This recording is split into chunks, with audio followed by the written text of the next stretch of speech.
देखा गया है कि ये पेनिस के ऊपर वाली स्किन पर ही होता है, लेकिन कभी कभी ये पेनिस के साइड में और निचले हिस्से में भी हो सकता है। आपके पेनिस में आती हुई ब्लड वेसल से अगर ब्लीडिंग हो रही है तो भी आपको ये बीमारी हो सकती है। तो कहिए क्या तकलीफ है आपको? डॉक्टर, मुझे इरेक्शन के दौरान बहुत पेन होता है। इतनी तकलीफ होती है कि मैं सेक्स भी नहीं कर पाता हूँ। समझ में नहीं आ रहा कि मैं क्या करूँ। देखिए अविनाश, जैसे कि आप बता रहे हैं, लेकिन आपकी पूरी प्रॉब्लम जानने के लिए मुझे आपसे कुछ बातें जाननी होंगी, थोड़ी पर्सनल हैं, तो आप अनकंफर्टेबल तो महसूस नहीं करेंगे ना? नहीं, ऐसा कोई प्रॉब्लम नहीं है। आप जो पूछना चाहते हैं पूछ लीजिए। It's okay with me. Good.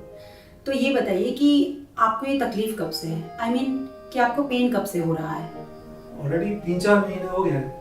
क्या आपको अपने पेनिस में कुछ फर्क नजर आ रहा है? आई मीन कुछ शेप में कोई फर्क, जैसे कि आपका पेनिस कर्व या फिर टेढ़ा हो गया हो, मतलब उसकी ओरिजिनल शेप बिगड़ गई हो? हाँ डॉक्टर, मैंने ये नोटिस किया है। साथ में ये भी नोटिस किया कि ऊपर का स्किन थोड़ा सख्त हो गया। जी हाँ, ये एक तरीके का इरेक्टाइल डिस्फंक्शन है, जिसे हम पेरोनीज डिसीज भी कहते हैं। आमतौर पर तो देखा गया है कि ये पेनिस के ऊपर वाली स्किन पर ही होता है, लेकिन कभी कभी ये पेनिस के साइड में और निचले हिस्से में भी हो सकता है। ये स्कार टिश्यू इतने सख्त होते हैं कि इसकी वजह से आपके पेनिस में लचीलापन या फिर इलास्टिसिटी खत्म हो जाती है, और जब आप सेक्स के दौरान उत्तेजित होते हैं तो आपका पेनिस सीधा या फिर इरेक्ट नहीं हो पाता है और आपको तकलीफ महसूस होती है। पर ये डॉक्टर अचानक ऐसे कैसे हो गया? क्या ये एसटीडी है? देखिए अविनाश जी, आप बिल्कुल मत घबराइए।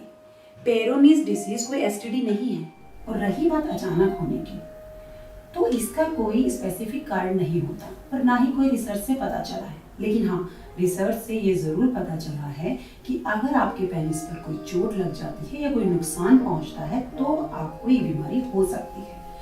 और ज्यादातर देखा गया है कि 40 ईयर्स से ज्यादा के लोगों को ये बीमारी होती है। 8 से 10% ये भी देखा गया है जो लोग 40 साल की उम्र से कम हैं, उन लोगों को भी ये बीमारी हो सकती है। जितना मुझे याद है, मेरा कुछ ऐसा एक्सीडेंट वगैरह तो हुआ नहीं जिससे मुझे कोई चोट लग सकती है।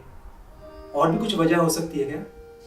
जैसे कि मैंने आपको पहले बताया कि इसके कोई एग्जैक्ट रीजन नहीं मिले हैं, लेकिन हाँ, हो भी सकता है।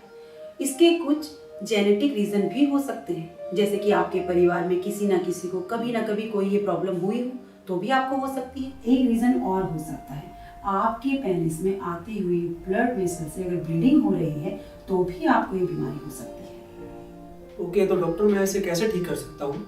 देखिए, अगर आपकी तकलीफ हद से ज्यादा नहीं बढ़ी है या फिर आपके सिम्टम्स ज्यादा सीवियर नहीं है तो आप छोटी छोटी बातों का ध्यान रखकर अपनी बीमारी को ठीक कर सकते हैं, क्योंकि इसका कोई और तरीका या फिर कोई और ट्रीटमेंट नहीं होता है। और किस तरह की सावधानी है? देखिए, पेट के बल ना सोएं, क्योंकि उसकी वजह से आपके पेनिस के ब्लड वेसल पर दबाव पड़ सकता है। और हाँ, सेक्स के दौरान सावधान रहें, स्पेशली जब आपका पार्टनर आपके ऊपर हो, क्योंकि उसकी वजह से आपके पेनिस पर अकारण ही दबाव पड़ सकता है। और अपने लाइफस्टाइल में थोड़े से चेंजेस लाएं, जैसे कि विटामिन ई का इस्तेमाल करें, स्ट्रेचिंग एक्सरसाइज करें, स्मोकिंग ड्रिंकिंग से दूर रहें, और हाँ, इनलीगल ड्रग्स और मेडिसिन से भी दूर रहें। अगर आप इन बातों का ध्यान रखेंगे तो आपको आपकी प्रॉब्लम से बहुत जल्द छुटकारा मिल जाएगा। अगर इसके बाद भी आपकी प्रॉब्लम ठीक नहीं हो रही है या उसके बाद भी आपको लगता है कि आपके पेनिस में पेन है, तो फिर उसका आखिरी इलाज सर्जरी ही है। उसके लिए आपको अपने फिजिशियन या फिर यूरोलॉजिस्ट से संपर्क करना होगा।